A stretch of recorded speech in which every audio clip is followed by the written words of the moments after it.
Shalom, Bapak Ibu Saudara. Kita teruskan studi kita kristalisasi masih di kitab 2 Tawarik, dan kali ini kita ambil tema mengenai Raja Yoram. Ya, Yoram ini anak daripada Raja Yosafat. Seorang Raja Yosafat ini yang dikatakan disana mencari Tuhan sungguh-sungguh ya. Dia banyak melakukan perbuatan-perbuatan yang baik lah ya. Sebagai raja dia mengajak umat Tuhan untuk beribadah kepada Yahweh. Ya, dia juga melakukan peperangan dan menang. Kita sudah bahas kemarin, hanya dengan puji-pujian dia berhasil menaklukkan atas orang Moab, Amon ya. Tapi ada satu kelemahan Yosafat. Dia menjadi besan daripada Raja Ahab Israel, raja yang sebelah utara itu, yang oleh karena bujukan istrinya Izebel, Raja Ahab ini menyembah berhala ya, banyak berbuat jahat lah ya. Tapi karena besan ya, Yosafat datang mengunjungi Raja Ahab dan mereka bersekutu melawan, berperang di merebut Ramot Gilead dari tangan tentara Aram, dan di sana Raja Ahab mati dan Yosafat ditolong Tuhan lah ya. Dia berteriak minta tolong ketika dalam peperangan itu dan dia diselamatkan. Melihat Yehu itu menegur dia aja, Yosafat. Nah, kemudian Yosafat ini punya anak, ada di sini dikatakan Azaria, Yehiel, Zakaria, Azariyahu, Mikael dan Sepaka. Ada 6 anaknya selain Joram.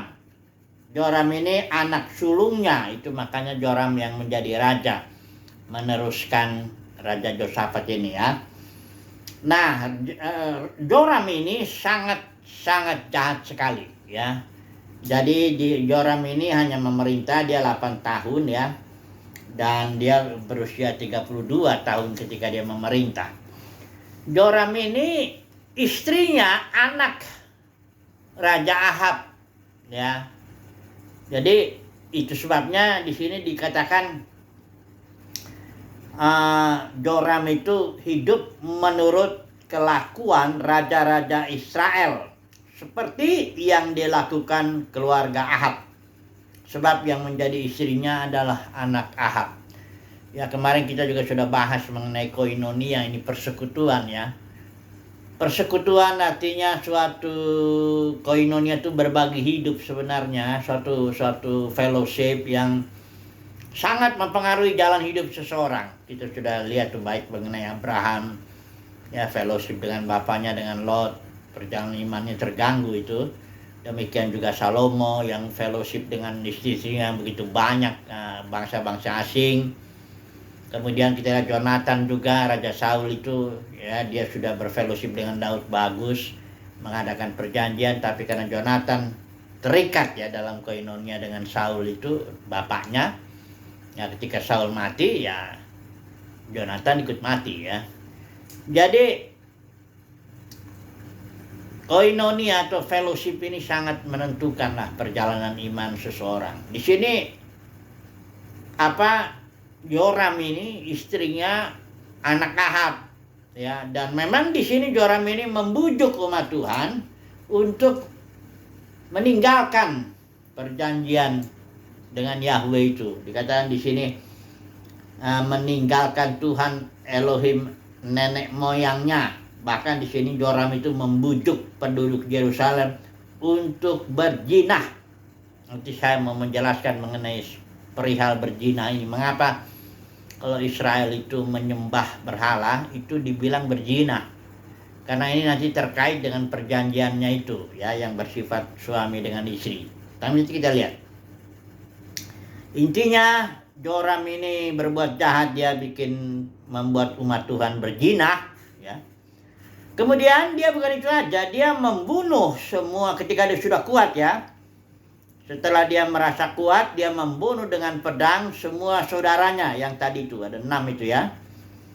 Dan dia juga membunuh beberapa pembesar Israel. Ya. Jadi dosanya itu ada 2 lah setidaknya yang parah lah ya. Yang pertama menyebabkan umat Tuhan berzina nyembah berhala. Yang kedua, dia membunuh seluruh saudara-saudaranya, adik-adiknya itu sebenarnya, adik kandung itu ya, karena itu semuanya anak Yosafat. Kemudian datang di sini penghakiman Tuhan lewat surat Nabi Elia. Nabi Elia masih hidup ya, berarti Elia itu hanya dipindahkan Tuhan aja, nggak diangkat ke surga sana. Ya, saya udah pernah bicara soal itu ya. Jadi Elia itu masih ada, dia bikin surat. Nah inilah isi suratnya itu ya. Dikatakan teguran yang keras sekali ya. Ayat 12 dikatakan, lalu sampailah kepadanya, kepada Joram ini, Raja Joram, sebuah surat dari Nabi Elia yang bunyinya, ya karena teguran karena engkau berbuat dosanya dua ya. Engkau mengajak umat Tuhan berzina ya, menyembah berhala. Yang kedua, engkau membunuh adik-adikmu itu, saudara-saudaramu yang lebih baik daripada engkau ya. Akibatnya juga dua ya, yaitu bahwa Tuhan akan mendatangkan tulah besar atas rakyatmu, anak-anakmu, istri-istrimu, atas semua harta milikmu. Itu satu ya. Kemudian engkau sendiri akan menderita penyakit yang dahsyat, suatu penyakit usus, hingga selang beberapa waktu ususmu keluar oleh karena penyakit itu. Kita tahu di sini dibilang 2 tahun. Wah, itu satu penyakit yang ya lama sekali lah, 2 tahun dia harus menderita sampai keluar ususnya. Dikatakan di sini dia mati dengan penderitaan yang hebat.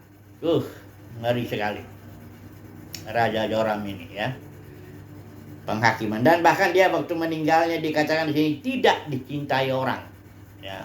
Dan dia dikuburkannya juga nggak dikuburkan dekat dengan nggak di pekuburan raja-raja ya. Dia dikuburkan di kota Daud, tapi tidak di pekuburan raja-raja. Jadi dianggap kayak bukan raja aja lah ya, keturunan jahat ya. Nah, mari dulu kita melihat dulu sekarang, aplikasi dulu kita lihat ini. Ini seorang raja Yoram ini membuat umat Tuhan berzina. Mengapa dibilang berzina ya? Karena ada maksudnya itu ya. Kayak Hosea juga seorang nabi ya, dia sebagai simbol dia harus menikahi pelacur ya, yang selalu berzina dia ya. Nah, mari lihat kita dulu menjelaskan ini. Kita harus melihat kembali kepada perjanjian antara Yahweh dengan Israel yang diperantarai oleh Musa 1500 tahun sebelum Yesus itu di Gunung Sinai, ini perjanjiannya. Nah, kita lihat dulu sifat dasar daripada perjanjian ini. Coba dulu ya, kita mulai baca dulu aja ya. Dari Yeremia, ini sudah sering sih kita mengulang-ulang ini, tapi perlu kita bicarakan terkait dengan soal perzinahan ini ya. Kenapa penyembahan berhala itu disebut perzinahan? Mari kita lihat Yeremia 31. Ini satu bagian daripada firman Tuhan di perjanjian lama yang sangat jelas menjelaskan ya, menubuatkanlah akan ada perjanjian baru yang lebih baik ya. Tapi kita lihat dulu perjanjian lamanya itu di sini ya. Perhatikan ayat 30, Yeremia 3, saya pakai YLT ya. Yeremia 31 ayat 31. Dikatakan di sini, lihatlah hari-hari itu tiba, firman Yahweh, bahwa aku akan mengikat suatu perjanjian baru dengan keluarga Israel dan dengan keluarga Yehuda.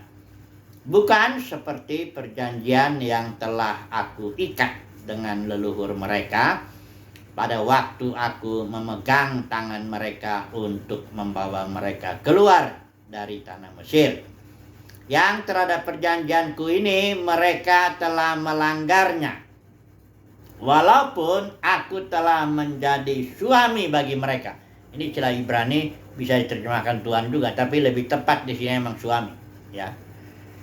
Walaupun aku telah menjadi suami bagi mereka, firman Yahweh. Jadi sifat dasar perjanjian lama itu antara Israel dengan Yahweh itu bersifat seperti suami dengan istri ya.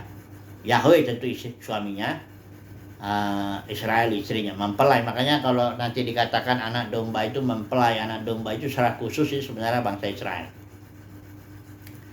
Karena nanti dalam perjanjian baru kita melihat itu sifatnya bapak dengan anak, nanti kita lihat ya. Ini dulu ya. Tetapi ini akan menjadi perjanjian yang aku ikat dengan keluarga Israel secara itu firman Yahweh. Aku akan, ini perjanjian barunya yang dinubuatkan. Aku akan meletakkan Tauratku di dalam batin mereka. Dan aku akan menuliskannya di dalam hati mereka. Dan aku akan menjadi Elohim mereka dan mereka akan menjadi umatku. Dan masing-masing mereka tidak akan lagi mengajar sesamanya dan seorang terhadap saudaranya dengan mengatakan kenallah akan Yahweh. Karena mereka semua akan mengenal aku dari yang terkecil bahkan sampai yang terbesar di antara mereka, ya. Kemudian aku akan mengampunkan kesalahan kepada mereka dan tidak akan mengingat dosa-dosa mereka lagi. Jadi yang paling ada beberapa fakta di sini dulu kita tangkap dulu. Pertama, perjanjian lama itu yaitu perjanjian antara Yahweh dengan Israel itu hukumnya tertulis di dalam 2 loh batu, ya, 2 loh batu yang dibuat Musa itu, disitulah hukum Tuhan tertulis, termasuk isi perjanjiannya itu juga, ya, bahwa Israel itu kalau lihat Keluaran 13, Israel akan menjadi umat kesayangan lah. Dia akan menjadi bangsa yang kudus, dipisahkan untuk maksud-maksud Tuhan, dan dia akan menjadi imam-imam dan raja-raja, ya. Ini 3, ya. Hukumnya ditulis dalam loh batu. Tapi karena sudah dilanggar ini, ya, bahkan di Gunung Sinai itu sudah Israel sudah bikin anak lembu emas, ya, Harun itu kan. Kemudian Tuhan buat lagi perjanjian yang baru dengan Israel juga. Ya, dengan Israel juga. Dengan keluarga Yehuda. Tapi hukum yang tadinya tertulis dalam loh batu itu ditulis oleh Roh Kudus di dalam batin orang Israel dan orang Yehuda itu, suku Yehuda, tulis. Sehingga ada 3 efeknya. Pertama, mereka menjadi umat Tuhan, ya. Yang kedua, mereka mengenal Tuhan secara batin, ya. Mengenal di dalam batin. Ketiga, dosa-dosa mereka diampuni. Karena dalam perjanjian lama itu hanya simbol-simbol aja, darah binatang itu kan. Ini dia perjanjian itu, ya. Kalau dalam perjanjian baru, ya, kita tahu bahwa perjanjian lama, perjanjian baru itu dilayankan oleh grup Petrus kepada bangsa Yahudi. 3 kali grup Petrus itu melayani Sanhedrin waktu itu, ya. Pertama Petrus dengan Yohanes melayani bersaksi kepada Sanhedrin 2 kali itu ditolak, ya. Kemudian Stefanus yang ketiga itu bersaksi itu, khotbahnya itu yang luar biasa itu, Kisah para Rasul pasal 7 kalau tidak salah itu. Dan Sanhedrin tetap menolak, bahkan merajam Stefanus itu, ya. Kemudian perjanjian baru dibawa oleh Paulus dan timnya itu kepada bangsa-bangsa lain, ditawarkanlah kepada bangsa-bangsa lain. Kita yang percaya kepada Yesus Kristus, kita terikat dengan El Elyon, bukan dengan Yahweh, ya. Dengan El Elyon sebagai bapa dan anak. Karena Yesus bilang juga, Yesus dengan El Elyon itu juga bapa dengan anak, ya. Yesus itu bilang son of El Elyon itu the most high God, ya. Elohim yang maha tinggi. Ya, di dalam Lukas dibilang Yesus itu son of the most high God. Ya, anak daripada Tuhan yang maha tinggi. Yesus itu. Dan kalau hubungan bapa anak itu kita tahu itu bicara ahli waris. Ya. Ketika Yesus sudah mati bangkit, ya, dia bilang segala otoritas di sorga di bumi sudah diberikan padaku. Itulah dia El Elyon itu, the most high God, itu artinya otoritasnya tertinggi. Dialah yang pemilik otoritas tertinggi, artinya yang menentukan segala-galanya. El Elyon. Dan dia mewariskan itu kepada anaknya Yesus Kristus ketika Yesus sudah mati dan bangkit itu. Segala otoritas, kata Yesus, di sorga di bumi sudah diberikan kepadaku, ya.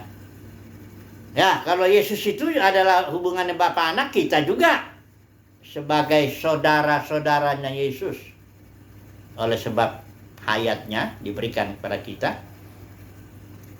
Itu kita juga terikat dengan El Elyon dalam kaitan dengan sifat dasar bapa anak, perjanjiannya itu. Kita juga jadi ahli waris kalau kita bertumbuh menjadi dewasalah ya. Menjadi dewasa, sudah dewasa, baru kita dinyatakan inilah anak-anakku. Itulah Roma 8 ayat 19 sampai 21. Ya, para pemenang bukan hanya dipanggil tapi dipilih juga, dan tentu setia. Kita akan ditampilkan sebagai sons of God, the manifestation of the sons of God. Itu saat di mana seluruh makhluk akan melihat, oh ini dia putra-putra Elohim. Ditampilkan di akhir zaman. Itulah kedatangan Tuhan yang di dalam dan melalui putra-putranya itu. Ditampilkan ini dengan tubuh baru, dan kita akan melayani berjaman-jaman sebagai raja-raja dan imam-imam menurut aturan Melkisedek. Karena kita ini, Yesus itu adalah imam besar menurut aturan Melkisedek. Jadi kita ini imam-imam juga menurut aturan Melkisedek, bukan aturan Harun yang harus suku Lewi ya. Dalam Kekristenan sering itu orang-orang pendeta ngomong-ngomong, kami ini suku Lewi. Dari mana suku Lewi ya? Nggak ada hubungannya kita dengan suku Lewi. Sebangsa apa kok ya?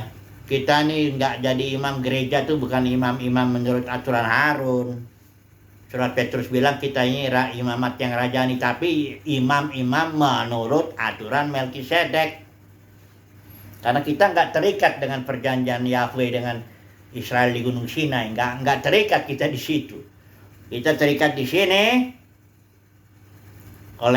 karena Yesus itu perjanjian baru antara El Elyon dengan orang percaya, umat pilihan Tuhan.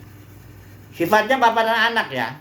Jadi kalau dalam perjanjian baru itu, umat perjanjian baru itu menyimpang, itu disebutnya bukan berzina, tapi kayak anak yang hilang. Statusnya tetap anak, hanya hilang. Nah ini nanti yang mau saya bicara Lukas 15 dulu sebentar. Apa itu artinya anak yang hilang? Ya. Kalau Israel menyimpang dari perjanjian, dia disebut berzina.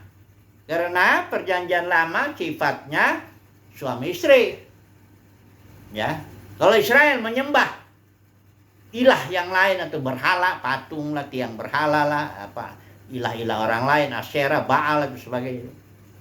Itu dipandang Israel berzina dengan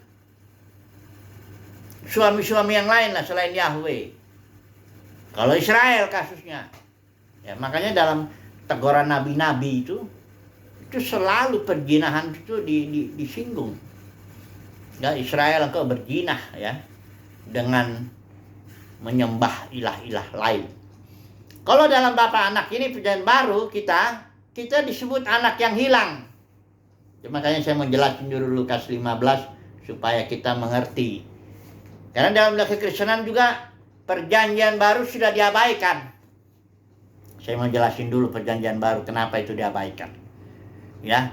Kadang-kadang bahkan perjanjian umat Tuhan dalam konteks perjanjian baru saat ini kita gereja atau denominasi ya udah pecah. Gereja kan udah pecah menjadi ribuan denominasi itu. Kalau ditanya perjanjian baru itu apa, jangan-jangan nggak tahu. Disurvei lah 100 orang secara random acak itu, survei dulu. Tahu nggak apa isi perjanjian baru itu? Ya. Kalau isinya aja pun nggak tahu ya bagaimana memeliharanya, nggak mungkin. Ya. Itu di Ibrani 8 yang dikutip dari Yeremia 31 itu dikutip di Ibrani 8. Perjanjian baru itu suatu perjanjian yang bersifat batinia karena hukum Tuhan yang tadinya tertulis dalam loh batu, dalam perjanjian baru itu ditulis dalam loh hati, dalam batin oleh Roh Kudus. Tulis. Roh atau lebih tepatnya life giving spirit, roh pemberi hidup. Jadi hayat Kristus itulah yang ditulis di dalam batin kita, sehingga hukum Tuhan ada di dalam batin kita. Efeknya ada 3. Kita menjadi umat Tuhan, kita mengenal Tuhan secara batin ya, dan kita juga disebut dosa-dosanya nggak diingat lagi.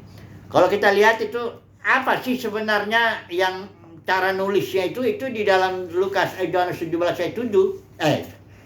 Yohanes 17 ayat 3. Itu artinya Tuhan menaruhkan hayatnya, benihnya, zoe Ya, istilah Yunani itu zoe itu hidup Kristus dituliskan dan bertumbuh dalam batin kita sehingga kita mengenal Dia. Perhatikan Yohanes 17 ayat 3. Inilah hidup atau zoe yang kekal itu, ya. Yaitu mereka mengenal Engkau, mengenal Bapa dan mengenal Yesus Kristus dan diutusnya. Jadi kita harus lewat zoe, ya. Tekanannya tuh hayat Kristus dalam batin, Christ in you. Itu mesti menjadi fokus pemberitaan pelayan-pelayan perjanjian baru. Paulus itu fokusnya Christ in you.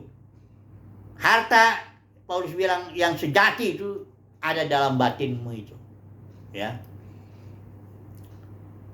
Apabila Kristus, katanya, yang adalah hidup kita, Kolose itu bilang, apabila Kristus yang adalah hidup kita, zoe kita itu menyatakan diri kelak, kita baru menyatakan diri juga bersama-sama dengan Dia dalam kemuliaan. Jadi Paulus bilang juga, Dialah yang kami beritakan, Kristus dalam batin. Itu yang diberitakan, fokusnya batinia, ya.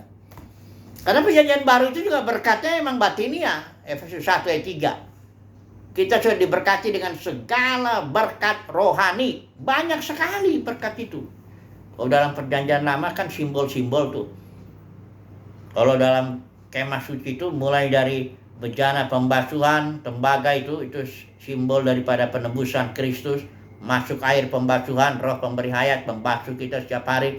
Masuk lagi ruang kudus, itu ada meja roti sajian, kandil, ada dupa. Sambung lagi ada loh batu, isinya ada tongkat Harun, mana, ada juga 2 loh batu itu. Tabut perjanjian. Itu semua pengalaman, simbol daripada pengalaman rohani. Berkat rohani itu banyak, suatu pengenalan yang lebih dalam lagi kepada Tuhan. Ya. Itu yang harusnya dicari, dikejar, ya, difokuskan pemberitaan itu ke situ. Jangan perzinahan itu atau penyimpangan itu jadi anak yang hilang itu karena menyimpang, pemberitaannya jadi jasmani, lahiriah, berkatnya lahiriah, kesehatan, kemakmuran. Teologi sukses itu apa semuanya itu. Guru palsu dalam surat Yudas itu adalah orang yang dalam perjanjian baru itu memanfaatkan kebaikan Tuhan, memanfaatkan kasih karunia Tuhan, tapi diarahkan kepada perkara-perkara jasmani, kesehatan, kemakmuran, apa semuanya. Sehingga umat Tuhan dalam perjanjian baru ini jadi fokusnya, coba ya orang datang ke kebaktian hari Minggu, untuk apa sih? Mereka mau cari apa datang itu? Coba dulu, ya. Mau cari apa? Kan cari berkat, ya. Supaya diberkati hidupnya. Apanya diberkati? Ya barangkali bisnisnya, rumah tangganya, kesehatannya, kemakmurannya, uangnya, apa sih? Apa ada yang datang itu yang cari Tuhan?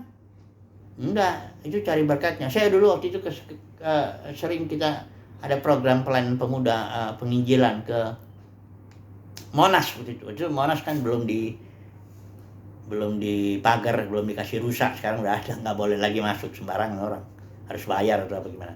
Dulu bebas itu, tiap hari Minggu banyak orang nongkrong di situ. Kita datang, gerombol 30 orang, 40 orang, anak-anak muda, menginjil kita. Saya sering tanya tuh, kamu mau nggak berkat Tuhan? Nanti ditanya, berkat Tuhan itu apa? Mobil, rumah, kekayaan, kesehatan. Kita bilang begitu, saya bilang begitu. Oh mau, katanya. Oke. Tapi kamu mau nggak Tuhan?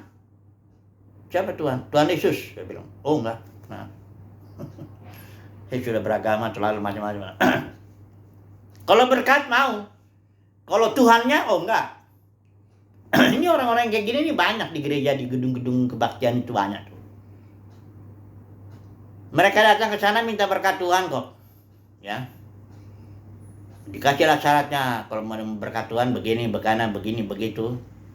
Jika perpuluhan kau diberkati, jika berdoa banyak kau banyak berkat. Ada banyak berdoa banyak berkat, sedikit berdoa sedikit berkat, tidak berdoa tidak ada berkat. Memang berkat yang dicari. Inilah penyimpangan itu, inilah anak yang hilang itu. Coba dulu ya saya kasih tahu ya. Apapun yang membuat kita menyimpang daripada fokus batinia, fokus fellowship dengan Bapa, fokus pengenalan dengan Bapa yang batinnya, apapun yang menyimpangkan itu, itulah dia yang disebut anak yang hilang, menyimpang dia. Coba dulu perhatikan dulu ini. Saya menjelaskan ini supaya gampang. dari Lukas 15. Ini Lukas 15 ini ceritanya nih, latar belakangnya nih Yesus para pemungut cukai bergaul ya, berfellowship Yesus dengan para pemungut cukai. Pasal 15 Lukas ayat 1 itu. Para pemungut cukai, orang-orang berdosa biasanya datang kepada Yesus untuk mendengarkan dia. Jadi Yesus itu berfellowship dengan para pemungut cukai, orang-orang berdosa. Ayat 2, maka bersungut-sungut orang-orang Farisi ahli Taurat. Ya, katanya, oh ya kok ia menerima orang berdosa dan makan bersama atau fellowship dengan orang berdosa. Barulah Yesus menjawab dengan 3 pertanyaan. Jawabannya sama. Pertama, perumpamaan di sini nggak disebut ya. Ini domba yang hilang. Kalau intinya seorang gembala yang baik itu pasti pergi mencari yang sesat itu sampai ditemukannya. Ya. Gembala itu dia simbol daripada Yesus sendiri sebagai gembala yang baik. Kemudian yang kedua, perempuan. Ini roh. Kalau perempuan itu feminin, roh itu kan salah satu namanya El Shaddai. Sat itu artinya buah dada. Di sini kehilangan uang, ya dicari sampai menemukannya. Kemudian baru perempuan Bapak ini Bapak di sorga ini. Dikatakan di sini, perhatikan ini pembukaan ini ayat 8, atau katanya perempuan manakah yang mempunyai ini masih sambungan. Di pasal 15 itu seluruhnya menjawab pertanyaan orang Farisi ini, menjawab sungguh-sungguh orang Farisi ini dengan 3 perumpamaan. Gembala yang baik yaitu Yesus, perempuan yang kehilangan dirham yaitu Roh Kudus, Bapak di sorga yang kehilangan 2 anaknya. Anaknya dua-duanya hilang. Mari kita lihat dulu hilang itu pengertiannya apa. Ada seorang bapak punya 2 anak laki-laki katanya, yang sulung, yang bungsu. Yang sulung ini baik ya, yang bungsu ini dulu kita cerita dulu. Yang bungsu ini langsung bilang, Bapak aku nggak suka di sini. Aku nggak suka di rumah ini.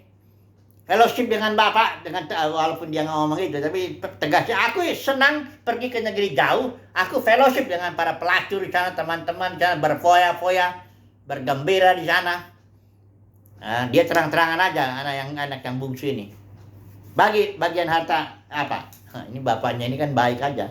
Dia nggak mau memaksa anaknya untuk tinggal di rumahnya, untuk berfellowship dengannya dan sebagainya. Nggak mau dia. Bapak ini silakan, ayolah kita bagilah. Dibagilah anak sulung ini dapat. Anak bungsu. Pergi dia. Dihabiskan harta bendanya sana. Ya, dengan pelacur-pelacur. Sudah itu habis, dia balik kembali. Bapaknya kembali menerima. Karena bagi si bapak bukan soal harta itu. Karena apa yang pun dimiliki bapak itu dimiliki oleh anak. Yang persoalan bapak itu supaya anak ini suka berfellowship dengan bapak, ya, bergembira bersama kita, makan bersama kita. Itu kalau hati bapak yang sejati itu, ia senang dengan anaknya, ya. Jadi senang dia kalau saya juga tuh kalau sedang kumpul dengan anak-anak, terus makan bersama, terus memuji Tuhan bersama, doa bersama, itu paling enak itu saat-saat yang paling enak ya. Seorang bapak itu pasti begitulah, yang benar lah, yang normal ya. Karena ada bapak itu udah datang pulang ke rumah dari capek kerja, anaknya datang malah, jangan ganggu bapak dulu, kata, itu bapak yang nggak beres itu ya. Tapi kalau bapak yang ini dia pasti senang bersekutu dengan anaknya, dan dia berharap anaknya pun senang bersekutu dengan bapaknya. Itulah dia pelayanan Elia akhir zaman, kembalikan hati bapak kepada anak dan anak kepada bapak. Ini anak bungsu udah balik. Anak sulung marah. Nggak mau masuk dia ke rumah. Bapaknya ini, ya karena bapaknya fokusnya fellowship, ya dia datang, keluar. Ya. Rendah hati jadinya. Tapi sebenarnya bapak itu mau fellowship. Bicara sama anak sulungnya ini. Adikmu kan udah hilang tadi, sekarang dia sudah datang, udah fellowship kita, udah enak. Marilah kita Anak sulungnya ini bilangnya apa? Coba perhatikan ini. Udah berapa lama ini saya nggak pernah berontak sama bapak, saya kerjakan apa sama bapak, tapi bapak nggak pernah kasih anak kambing katanya. Ini, ya. Mana di ayatnya nih ya? Ayat 29 ya. Belum pernah bapak memberikan seekor anak kambing untuk bersukacita dengan sahabat-sahabatku. Perhatikan anak sulung ini. Aku tuh sebenarnya pengen bersukacita dengan sahabat-sahabatku. Dan aku berharap anak kambing itu supaya aku bisa bersukacita dengan sahabat-sahabatku. Jadi anak yang sulung ini juga gak terlalu suka lah fellowship dengan bapaknya. Anak sulung ini tunggu kapan ini bapak ini ngasih saya anak kambing. Aku mau bersukacita, berfellowship, ya, bersekutu dengan sahabat-sahabatku. Kan hilang itu. Hilang itu artinya gak suka bersekutu. Hilang itu artinya nggak suka Tuhan, nggak suka dengan Bapak di sorga. Sukanya berkat. Itu kayak anak sulung, anak kambing ini. Bapak jadi bilang kan, apa yang kau punya? Engkau punya juga kan. Ini kan. Loh, kok kamu tunggu-tunggu anak kambing? Kalau emang kamu butuh anak kambing, makan aja. Itu kambing, semua kambing kita ya kambingku ya kambingmu juga. Kenapa kau tunggu-tunggu itu? Ya. Ini kalau dipikir-pikir orang-orang datang ke gedung kebaktian itu mau cari berkat. Paulus bilang segala sesuatu kami punya. Kenapa ya? Kalau dia dengan dia fellowship, dia menyatu, orang yang satu berfellowship dengan Allah menjadi satu roh dengan Tuhan. Kita sudah menyatu dengan Tuhan, ya segala milik Tuhan ya milik kita juga. Ya. Aneh ini orang-orang yang cari berkat ini emang. Nggak suka dia dengan Tuhan, nggak suka fellowship. Jadi kalau anak, saya bilang ya, kalau anak bungsu ini hilang di luar gereja ini, pergi dia ke night club, ke klub-klub malam, ke apa, dugem-dugem apa. Kalau anak sulung, hilang dia juga, karena dia nggak suka fellowship juga. Tapi hilangnya di gereja. Barangkali dia pemain musik, tapi nggak suka berfellowship dengan Bapak. Barangkali dia singer, ya barangkali dia MC. Barangkali juga dia pengkhotbah. Yang di mimbar-mimbar itu bisa anak hilang itu. Kenapa? Oh, nggak suka bersekutu dengan bapaknya, nggak berdoa, nggak suka. Bahkan saya pernah bilang, itu mana? Ini Billy Graham nih. Ini Billy Graham nih. Saya nggak bilang Billy Graham ini anak yang hilang, nggak. Tapi inilah aja contohnya, seorang yang luar biasa lah. Saya tahu lah ini. Kesaksiannya ada 2 penyesalan dia dalam hidupnya. Yang pertama, dia kurang waktu berfellowship dengan Tuhan. Duduk diam dengan Tuhan, berdoa, mencari wajah Tuhan, dia kurang waktu. Kalau dia bilang, kalau saya dikasih waktu lagi, saya akan gunakan itu untuk pemeliharaan kerohanian saya, dibilang. Ini halaman berapa? Saya tandai dulu. Halaman, ini bagian bahasa Indonesia yang 423 ya, jasa saya. Ini bagian yang kedua. Ini orang sekelas Billy Graham, pengkhotbah luar biasa ini, 200 juta katanya orang yang pernah dikhotbahin langsung begitu. Merasa kurang, itulah ya. Saya nggak bilang sekali lagi ya, jangan bilang oh ini anak hilang. Tapi itulah pengakuannya. Dia kurang waktu bersekutu dengan Tuhan, fellowship dengan Tuhan. Ya. Dan yang kedua penyesalannya ya dengan anak-anaknya juga kurang waktu. Jadi saudara jangan pikir bahwa yang di mimbar-mimbar itu bukan anak hilang, belum tentu.